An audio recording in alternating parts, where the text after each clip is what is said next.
మరి రామకృష్ణ గారికి సాంబశివుడానికి ఎప్పుడు మీరు గన్మెన్ గా ఉన్నారు? నేను గన్మెన్ గా చెయ్యనే లేదు సార్. వాళ్ళు నాతో ఉన్న రిలేషన్ బట్టి ఇద్దరితో పనిచేసినప్పుడు ఏం నేర్చుకున్నారు? సాంబశివుడు అయితే చాలా మంచి మనిషి. అసలుకి ఆయనను లాస్ట్ మూమెంట్ లో కూడా చూడలేకపోయినాము. రామకృష్ణ గారు అయితే ఇంకా ఆయన అన్నం తినిపించడం కూడా చేసినాడు ఆఖరికి. కదమ్మా 2 సంవత్సరాలు ఉండి మరి ఎందుకు బయటకు వచ్చావు? Health issue.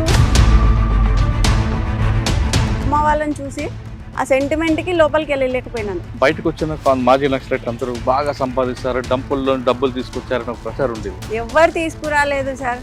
తీసుకొస్తే ఇప్పుడు ఎంతో మంది నక్సలైట్లు డ్రైవర్లుగా, హోమ్ గార్డ్స్గా పొలాలు దున్నుకుంటూ కూలీ పని చేసుకుంటూ ఎవరి వరకు ఎందుకు నా వరకే చూసుకోండి సార్. నేను అంత పెద్ద లీడర్స్తో ఉన్నా నేను రూపాయి తెచ్చుకోలేదు. అందరికి ఇల్లులు వచ్చినాయి, ఫ్లాట్లు వచ్చినాయి, అన్నీ వచ్చినాయి. నాకు మాత్రం ఏం రాలేదు సార్ గవర్నమెంట్. మరి ఎలా జీవితం ఇప్పుడు నేను మా అమ్మ నాన్న చనిపోయిన తర్వాత కర్నూలులో మా మేనత్త వాళ్ళు తీసుకొచ్చుకున్నారు. జాబ్ చేసే టైంలో మా హస్బెండ్ పరిచయం అయినారు.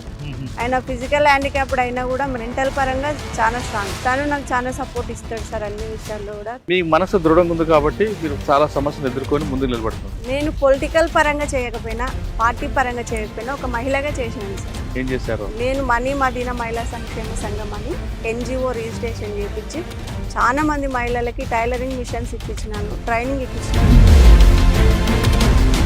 వేరే చోటికి పంపించి ట్రీట్మెంట్ చేయించడం, ఇట్లాంటివి నా ఆర్గనైజేషన్ పరంగా నేను చేయగలిగినాను.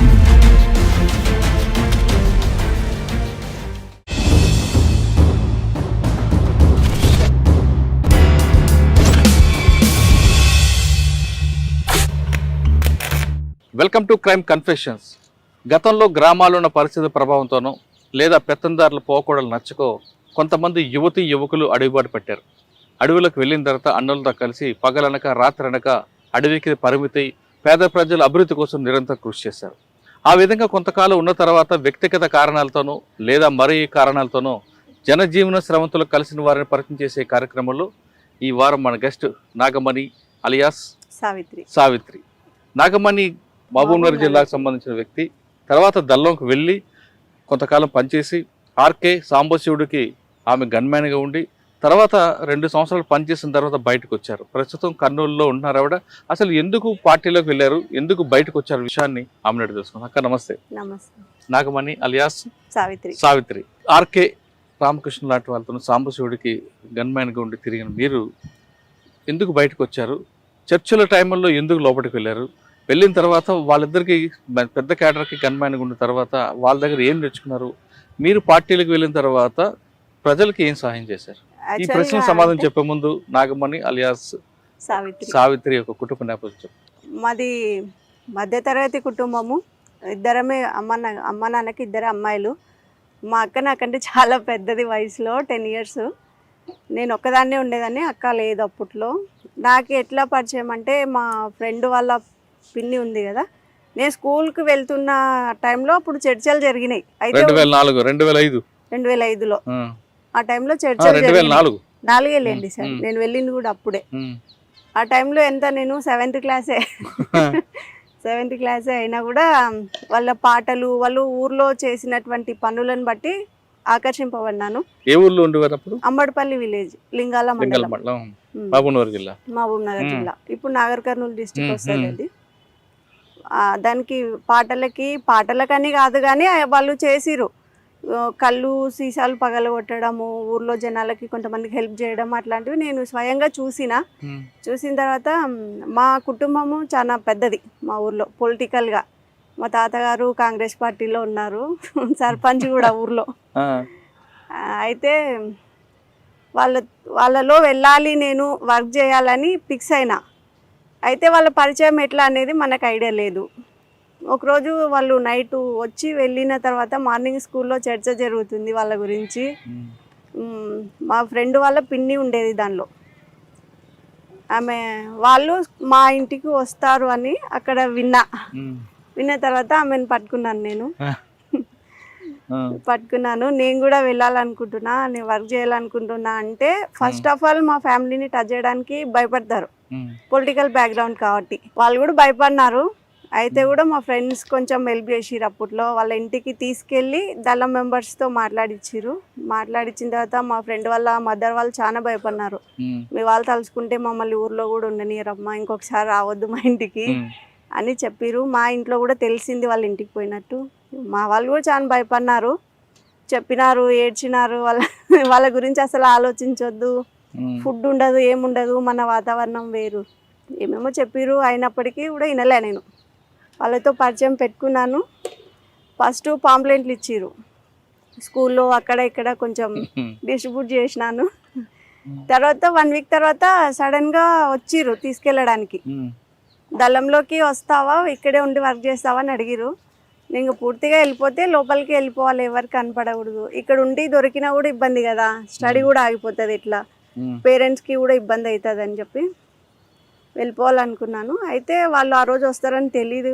మామూలుగానే స్కూల్కి వెళ్ళిన, ఇంటర్వెల్ టైం ఉంటుంది కదా, అప్పుడు మా స్కూల్ పక్కనే వేరే వాళ్ళ ఇంట్లో వాళ్ళు ఉన్నారు. మా ఫ్రెండ్స్ అక్కడికి చెప్పాలా వద్దా అని ఆలోచించి చెప్పినారు. వాళ్ళ ఇంట్లో ఉన్నారు, పిలుస్తున్నారు నిన్ను అని చెప్తే వెళ్ళిన. నేను వెళ్ళిన తర్వాత కలిసిండ్రు, మాట్లాడిరు.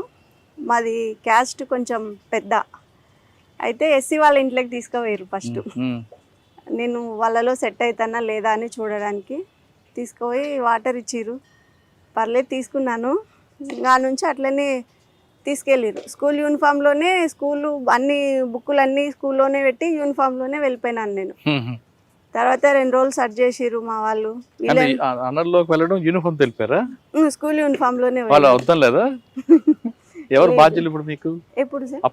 అప్పుడు మా కమాండర్ వచ్చేసి సుగుణ అని లేడీనే, ప్రకాశం డిస్టిక్ వాళ్ళది. ఆమె అప్పుడు ఏదో హెల్త్ ప్రాబ్లం వల్ల బయటికి వెళ్ళి ఆ టైంలో వచ్చినారు.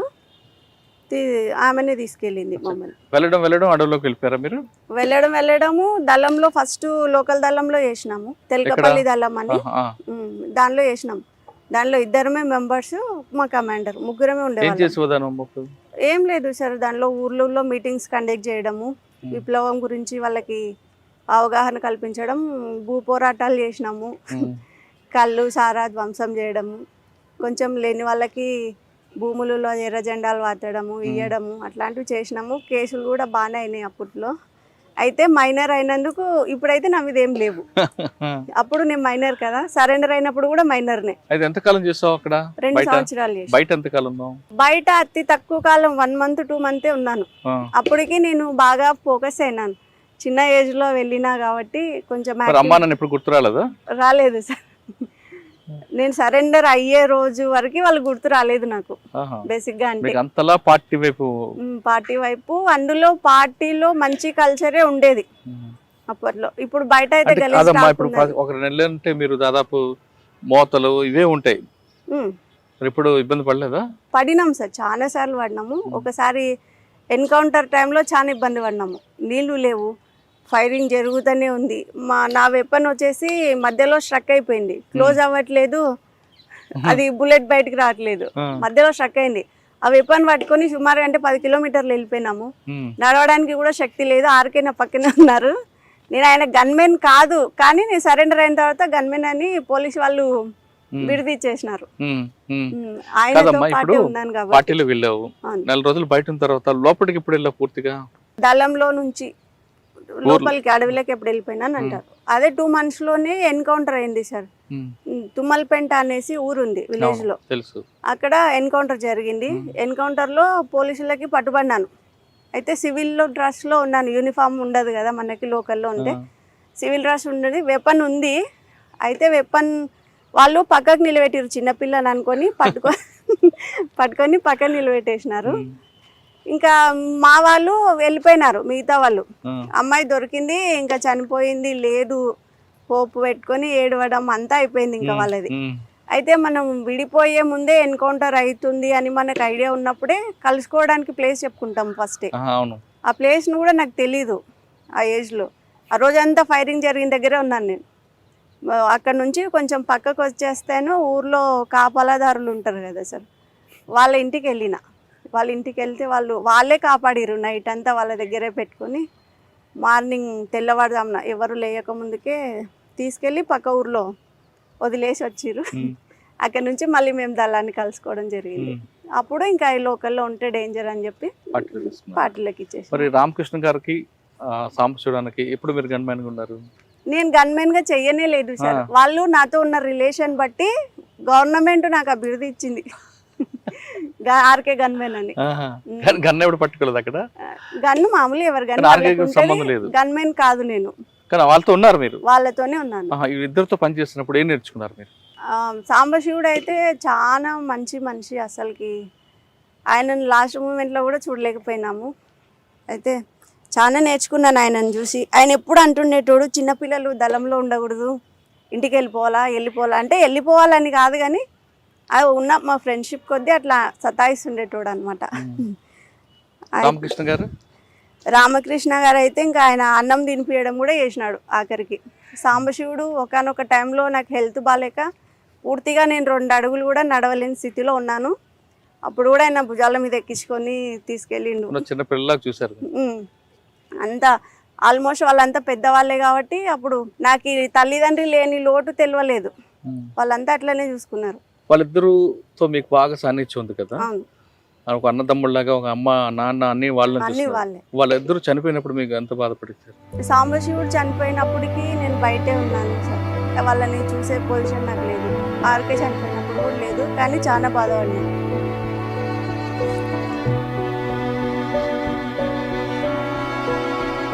అంటే కుటుంబం వాళ్ళని చూసుకున్నారు 2 సంవత్సరాలు.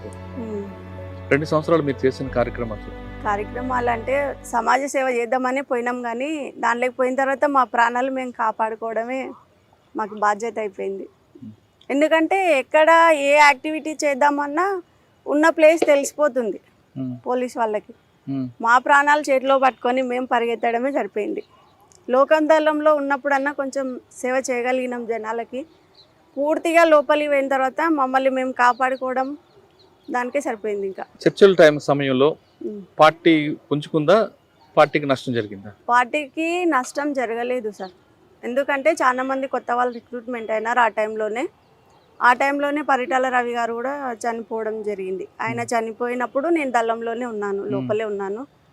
ఆయన చనిపోయినప్పుడు వాళ్ళు చాలా కొంచెం మాట్లాడుకున్నారు ఆయన గురించి. ఆయన అదే మంచిగా మాట్లాడుకో చెడుగా మాట్లాడు 2 రకాలుగా, కొందరు మంచిగా మాట్లాడినారు. అంటే వాళ్ళ కుటుంబం కూడా పరిటాల శ్రీరాములు అందరూ కూడా అందులో మాజీలు కాబట్టి చర్చ అక్కడ వచ్చింది సార్. అది ఏమంటారు, కొంతమంది అయితే మంచిగా చెప్పుకున్నారు, కొంచెం మంది కావాల్సిందేలే జరగాల్సిందేలే. కానీ చంపిన వ్యక్తి సూర్య అని తెలిసిన తర్వాత పార్టీలో చర్చ వచ్చిందా? ఇంకా రాలేదు సార్, ఇంకా రాలేదు. అప్పుడు మాకు న్యూస్ తెలియడమే తక్కువ, ఏదో రేడియో ఉంటే వినడము, లేదంటే లేదు. 2 సంవత్సరాల్లో అంటే మీకు ప్రాణాన్ని మీకు కాపాడుకోవడం కాకుండా ప్రజల కోసం ఏం చేశారు? ప్రజల కోసం భూములు వంచినాం సార్ కొన్ని. అయితే అవి వాళ్ళకి ఇప్పటికి దక్కినాయో లేదైతే మాకు ఇంకా తెలియదు. ఎందుకంటే నేను 2 years తర్వాత లేను, ఇంకా మొత్తానికి తెలంగాణలో లేను. నేను బయటికి రావడము, మా అమ్మ నాన్న చనిపోవడము, నేను కర్నూలుకి రావడం జరిగింది. 2 సంవత్సరాలు ఎక్కడెక్కడ తిరిగాము? నేను ప్రకాశం డిస్టిక్, ఇంకా నల్లమల్ల ఫారెస్ట్ మొత్తం. ఇంకా లాస్ట్ మూమెంట్లో డీకే దండకారణ్యం వెళ్ళాలా అనే టైంలో ఇక్కడ తీసుకొచ్చినారు లోకల్కి సాంబశివుడు వాళ్ళు. కొన్ని రోజులు ఆరోగ్యం బాగలేదని ఇక్కడ తీసుకొస్తే ఒక పని మీద మా ఊరికి పంపించినారు. వచ్చేటప్పుడు సాంబశివుడు అన్నాడు, ఇన్ని రోజులు మాతో ఇంత కలిసి ఉన్నావు, నువ్వు మళ్ళీ తిరిగి లోపలికి వస్తావో రావో అన్నాడు. ఎందుకు అట్లా అంటున్నారు అంటే, ఏమో పోయి రాపో చెప్తా అన్నాడు. ఆయన అన్నాడు, నేను వచ్చినాను. ఇంటికి వచ్చేపాటికి మా అమ్మ మా నాన్న చాలా బాధపడి ఏడ్చి అసలు ఇంకా పోవడానికి వీలు లేదన్నట్లా చెప్పినారు. అయినా కూడా నైట్ అంతా వేరే ఇంట్లో స్టే చేసినాం ఊర్లోనే. ఇంకా తిరిగా వచ్చేటప్పుడు వాళ్ళని వదిలి రాలేకపోయినాను. మా అమ్మ మా నాన్న కోసం నేను బయట ఉండిపోయినాను, వాళ్ళు నన్ను వదిలిపోయారు. పార్టీలు మీకు చేసినప్పుడు మీకు బాగా గుర్తుండిపోయిన సంఘటన చెప్పండి. ఎన్కౌంటర్లు కానీ లేదా మీరు చేసిన దాడులు కానీ? ఎన్కౌంటర్ అంటే నా వెపన్ ఫెయిల్ అవ్వడమే పెద్ద హిస్టరీ సార్. అది ఆర్కే నా కోసం చాలా ప్రయాసపడినాడు. ఆయన బాటిల్లో నీళ్ళు మొత్తం నేనే, ఆయనకు అసలు ఏమో ఒక చుక్క నీళ్ళు కూడా లేవు, గ్లూకోండి కలుపుకుంటూ తాపించుకుంటూ తీసుకుపోయినాడు ఆయన్నే. ఆ ఎన్కౌంటర్ మొత్తంలో ఒక 2 రోజులు చాలా కష్టపడినాం. ఆ ఎన్కౌంటర్ వలన చాలా మంది మిత్రులను కోల్పోయినాము, చాలాసార్లు ఏడ్చినాము. మేము కూడా ఏదో ఒక రోజు పోయే వాళ్ళమే అనుకున్నాం, కానీ మళ్ళీ తిరిగి బయటికి వస్తాను నేను ఎక్స్పెక్ట్ చేయలేదు, కానీ వచ్చిన. కానీ వాళ్ళు చేసిన దాడుల్లో మీరు ఎక్కడ పాల్గొన్నారు? పాల్గొన్నాం. ఎక్కడ?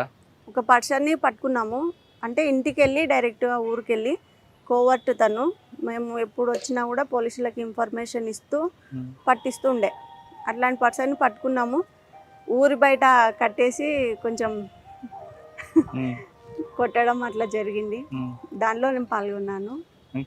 ఇంకొకటి వచ్చేసి మాలోనే కోవట్లు ఉంటారు కదా సార్, మాలో ఒక పర్సన్ ఉండే కృష్ణ అని, ఆదివాసీ అబ్బాయి. ఆ అబ్బాయి కోవర్టుగా మారినాడు, లోపలే ఉండి మా వాళ్ళని చంపడానికి ట్రై చేసినాడు. అట్లాంటప్పుడు ఆయనను పట్టుకున్నాము, ఇంకా కొట్టినాం లేని సార్, చాలా నిన్న కడిగి కొట్టిన తర్వాత ఆయన తప్పించుకుపోయినాడు, దొరకలే మాకు. నువ్వు ఇద్దరు నాయకులు పనిచేస్తావు, ఆర్కే గానీ సాంబశివుడు గానీ. శాఖమూరు అప్పారావు గారి దగ్గర చేసావు, రామకృష్ణ గారి దగ్గర చేసావు, సాంబశివుడు దగ్గర. ఇంత పెద్ద క్యాడర్లో పనిచేసినప్పుడు ఏం నేర్చుకున్నావు? క్రమశిక్షణ నేర్చుకున్నావా? ఏం నేర్చుకున్నావు వాళ్ళ? ఎందుకంటే వాళ్ళు ముగ్గురు కూడా అంటే మనం ఏ పొజిషన్ లో ఉన్నా గర్వపడకూడదు అనేది వాళ్ళ నుంచే నేర్చుకున్నాం. ఒకరి గురించి చెప్పమ్మా. శాఖమూరు అప్పారావు గారి నేర్చుకున్నావు? ఆయన దగ్గర నుంచి మంచి స్మైలింగ్, ఎప్పుడు ప్రశాంతంగా ఉంటాడు. ఎంత పెద్ద సమస్య వచ్చినా భయపడ్డు, ఏదో ఆలోచించి పరిష్కారం చేద్దాంలే. ఇప్పుడు ఆయన నుంచి ఇప్పుడు నేను కూడా అట్లనే సమాజంలో కొనసాగుతున్నాను. ఎన్ని సమస్యలు వచ్చినా సరే, అది అక్కడి నుంచి వచ్చినదే. ఇంకా ఆర్కే నుంచి అయితే చాలా నేర్చుకోవాల్సి వచ్చింది సార్. ఆయన చదువు చాలా పెద్దది, చాలా పెద్ద కుటుంబంలో పుట్టినాడు. అంత చదువు ఉన్నప్పటికీ ఆయన సమాజాన్ని వదిలి అడవి బాట పట్టుకున్నాడు. ఆయన ఎప్పుడు బుక్కులే చదువుతుండే, వేరే పని ఏం చేసలేకుండే. నాకు నా నైట్ సెంట్రీ వేస్తే నా సెంట్రీ అయిపోయేంత వరకు ఆయన మేల్కొని ఉండాల. నేను అట్లయితేనే డ్యూటీ చేస్తా, లేకపోతే చేయకుంటుంటే ఎందుకు ఎవరైనా వస్తారేమో అని మళ్ళీ భయం కదా, చిన్నపిల్లని కదా. ఫస్ట్ సెంట్రీ నాకే వేస్తుండ్రి. ఎవరిని సైలెంట్ ఉండాలా, పండుకోవాలా, అరసొద్దు అనుకుంటే బాగానే చెప్తుంటే ఆయనను మాత్రం పండుకొనికుంటుంది. నా డ్యూటీ అయిపోయినాక నువ్వు పండుకుందు అంటే అట్లనే బుక్కులు చదువుకుంటూ కూర్చుంటుండే. ఆయన ఎల్లిపాయలు తినేవాడు కాదు, నేను ఉల్లిగడ్డలు తినేదాన్ని కాదు. ఆ విషయంలో ఇద్దరికి చాలా సార్లు నవ్వుకున్నాము. చాలా ఆయన ఫుడ్ మాకి మామూలుగా న్యూట్రిషన్ ఫుడ్ ఇస్తుంటారు కదా, ఆ ఫుడ్ కూడా తను కొంచెం తీసుకొని తన దానిలో నాకు షేర్ ఇచ్చేటోడు. నువ్వు ఎక్కువ తినాలి, నువ్వు ఇంతనే ఉన్నావు, ఎక్కువ తిని చాలా బక్కగా ఉండేదాన్ని అప్పట్లో. అట్లా ఆయన చాలా ఫ్రెండ్లీగా ఉండేవాడు. సాంబశివుడు కూడా ఆయన తండ్రి లాగానే మాకైతే. ఇట్లా అన్ని విషయాలు చెప్తుండే, బాగా చూసుకుంటుంది వాళ్ళందరినీ. ఇప్పుడు కూడా మిస్ అయినా అన్న బాధ అయితే నాకు లోపల ఉంటుంది. నేను సమాజంలో ఒక పొలిటికల్ లీడర్ని, పాలిటిక్స్ నుంచి ఏం చేయలేకపోయినాను, దానిలో ఏం చేయలేకపోయినాను. మాజీ నక్సలైట్ల జీవితం ఇది. ఎందుకంటే గవర్నమెంట్ పోస్టులు పెట్టుకుంటే రావు. పోలీస్ డిపార్ట్మెంట్లో ఒకప్పుడు హోంగార్డ్ పోస్ట్ ఇచ్చినారు, అది నాకు తెలియకుండానే మా పెద్దవాళ్ళు ఆర్డర్ కాపీ ఇవ్వాల, పోలీస్ డిపార్ట్మెంట్ వద్దు అని. నేను ఇప్పుడు ఎక్స్పెక్ట్ చేస్తున్నా జాబ్ కావాలని, ఇచ్చేవాళ్ళు లేరు కదమ్మా. 2 సంవత్సరాలు ఉండి మరి ఎందుకు బయటకు వచ్చావు? Health issue main. హెల్త్ ఇష్యూకి వచ్చి అమ్మ వాళ్ళని చూసి ఆ సెంటిమెంట్కి లోపలికి వెళ్ళలేకపోయినాను. అంటే నేను దళంని వదులుకొని రావాలని అయితే నాకు లేదు, ఇప్పటికి కూడా లేదు.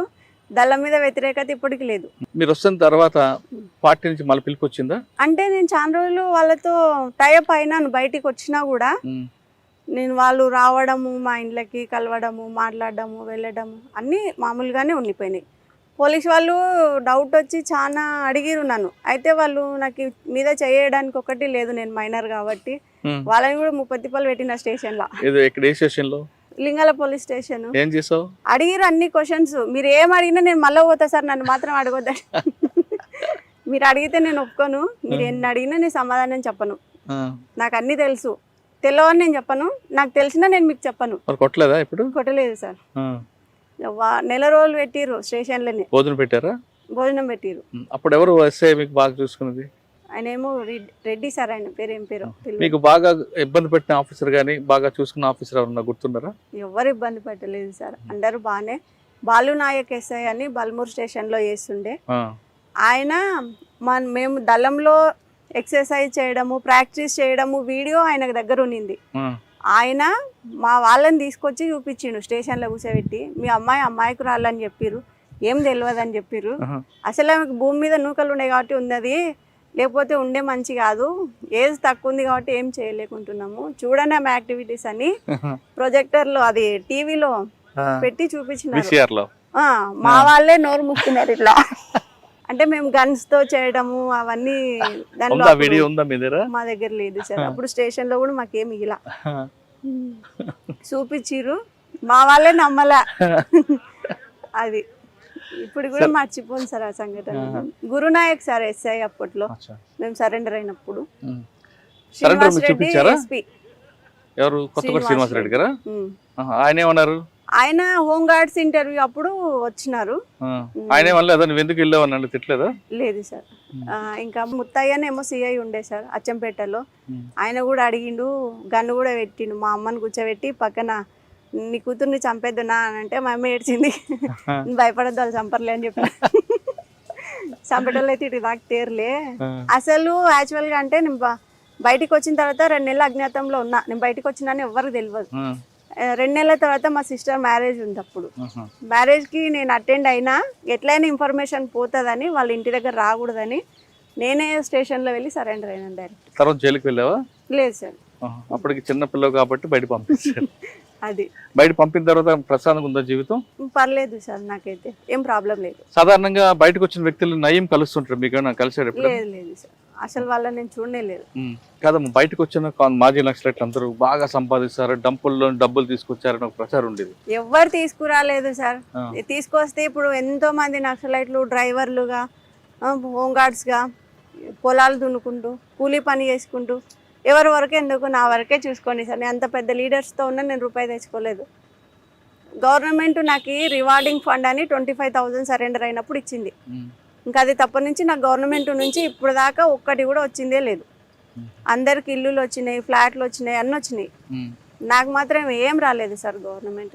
జీవితం ఇప్పుడు గడుస్తుంది. ఇప్పుడు నేను మా అమ్మ నాన్న చనిపోయిన తర్వాత కర్నూలులో మా మేనత్త వాళ్ళు తీసుకొచ్చుకున్నారు. నేను అక్కడికి కూడా రానని చెప్పిన, ఒక్కదాన్నే ఉంటాను, మా ఇంట్లో నేను ఉంటాను, నా పని నేను చేసుకుంటానంటే వాళ్ళే తీసుకొచ్చిరు ఇక్కడ బలవంతంగా. హాస్పిటల్లో వర్క్ నేర్పించినారు, నర్సింగ్. ఆ తర్వాత జాబ్ చేసే టైంలో మా హస్బెండ్ పరిచయం అయినారు. ఆయన ఫిజికల్ హ్యాండిక్యాప్డ్ అయినా కూడా మెంటల్ పరంగా చాలా స్ట్రాంగ్. మనం అంత స్ట్రాంగ్ ఉండలేం, ఆయన ఉన్నంత స్ట్రాంగ్. తను నాకు చాలా సపోర్ట్ ఇస్తాడు సార్ అన్ని విషయాల్లో కూడా. తల్లిదండ్రులు లేకపోయినా వీళ్ళ ఇంటికి వచ్చిన తర్వాత ఆ ఫీలింగ్ లేదు నాకు, అమ్మ నాన్న లేరు అన్న ఫీలింగ్ లేదు. అన్నీ తనే చూసుకుంటాడు. సాధారణంగా మీరు గట్టిగా నిలబడ్డారు, మీకు దొరికిన హస్బెండ్ కూడా గట్టిగా శారీరకంగా వీక్ అయినా మానసికంగా దృఢమైన వ్యక్తి కాబట్టి మీకు కాపురం సజా జరుగుతుంది. మీరు చాలా కష్టాలు చూస్తారు, ఎందుకు చెప్తున్నారు? మీరు పార్టీలో జిల్లారుగా నేను చేయలేపారు, పొలిటికల్గా వచ్చారు నేను చేయలేపారు. మీ మనసు దృఢంగా ఉంది కాబట్టి మీరు చాలా సమస్యలు ఎదుర్కొని ముందుకు నిలబడుతున్నారు. నేను పొలిటికల్ పరంగా చేయకపోయినా, పార్టీ పరంగా చేయకపోయినా ఒక మహిళగా చేసినాను సార్. ఏం చేశారు? నేను మనీ మదీనా మహిళా సంక్షేమ సంఘం అని NGO రిజిస్ట్రేషన్ చేయించి చాలా మంది మహిళలకి టైలరింగ్ మిషన్స్ ఇప్పించినాను, ట్రైనింగ్ ఇప్పించినాను, కంప్యూటర్ కోర్స్ ఇప్పించినాను, దాని నుంచి లోన్స్ ఇప్పించినాను. ఆరోగ్యం బాలేక పెరాలసిస్ వచ్చిన వాళ్ళకి మన ఆర్గనైజేషన్ తరపు నుంచి వేరే చోటికి పంపించి ట్రీట్మెంట్ చేపించడం, ఇట్లాంటివి నా ఆర్గనైజేషన్ పరంగా నేను చేయగలిగినాను. పార్టీ తరఫున కానీ పొలిటికల్ గా చేయలేకపోయారు, కానీ మీ వ్యక్తిగతంగా చేయగలిగినాను. సరే, ఫైనల్ గా చెప్పు. చాలా మంది అమ్మాయిలు కానీ పెళ్ళైన వాళ్ళు కానీ ఏదో చిన్న చిన్న సమస్యకి ఏదో కష్టం అంతా నెత్తి మీద పడినట్లు భావించి పిల్లలు అనాథలు చేసి చనిపోతుంటారు, ఆత్మహత్య చేసుకోవాలి. మరికొంతమంది అమ్మాయిలు అయితే చిన్న చిన్న ఇష్యూలు బాధలకే భరించలేమంటూ ఆ తల్లిదండ్రులకి మానసిక క్షోభ గురించి వాళ్ళు ఆత్మహత్యలు చేసుకుంటారు. ఆ విధంగా ఆత్మహత్యలు చేసుకున్న వారికంటే ఇప్పుడేం చేయలేం, చేసుకోబోతున్న వాళ్ళకి కానీ లేదా ఇటువంటి సమస్యలు ఎదుర్కొన్న మహిళలకు కానీ మీరు ఇచ్చే సమాధానం ఏంటి? అంటే ఇప్పుడు సమాజం ఉన్నదే అట్లా ఉంది సార్. మహిళలు తప్పు చేయకపోయినా వాళ్ళు తప్పు చేస్తున్నట్టనే చూస్తున్నారు. సోషల్ మీడియా వచ్చిన తర్వాత మహిళలు చాలా రకాలుగా ఇబ్బంది పడుతున్నారు. అట్లాంటి సమస్యలు నేను చాలా పరిష్కరించిన. టీం ఉంది మా కర్నూలులో, మహిళా పోలీస్ స్టేషన్ ఉంది. నేను ఎన్ని సమస్యలు వచ్చినా వాళ్ళని పట్టుకొని దాన్ని సాల్వ్ చేస్తాను. అటువంటి సమస్యలు ఎదుర్కోవాలా, వచ్చినప్పుడు ధైర్యంగా నిలబడాలి సార్. ఫస్ట్ ఒక సమస్య ఉందంటే దానికి పరిష్కారం కంపల్సరీ ఉంటుంది. సమస్య వచ్చింది కదా మనం చనిపోతేనే అది పరిష్కారం అవుతుందంటే కరెక్ట్ కాదు. కాబట్టి సమస్య వచ్చినప్పుడు నిలబడి ఆలోచించుకొని కొంచెం దాని పోరాటం అయితే చేయాల్సిందే కంపల్సరీ. పోరాటం చేయకుండా బయట పడలేం సమస్య నుంచి. దానికైతే నేను ఎప్పుడు సపోర్ట్ ఉంటా. అట్లాంటి సమస్యలు ఎన్ని వచ్చినా కూడా నేను పరిష్కరిస్తాను సార్ కంపల్సరీ. మనిషి పుట్టిన తర్వాత ప్రతి మనిషికి ఒక సమస్య వస్తుంది. ఆ సమస్యకి ఆత్మహత్య పరిష్కారం కాదు అంటుంది నాగమణి. ఖచ్చితంగా మనం పోరాటం చేసి ఆ సమస్య మనకు భయపడి పారిపోతుంది, కానీ మన దగ్గర కూడా రాదు అంటూ ఆమెకున్న అనుభవం చెప్తున్నారు. ఇది నాగమణితో ఎక్స్క్లూజివ్ ఇంటర్వ్యూ. వచ్చే వారం మరో గెస్ట్తో మళ్ళీ కలుద్దాం. అంతవరకు నమస్తే. థ్యాంక్ యూ అక్క. నమస్తే.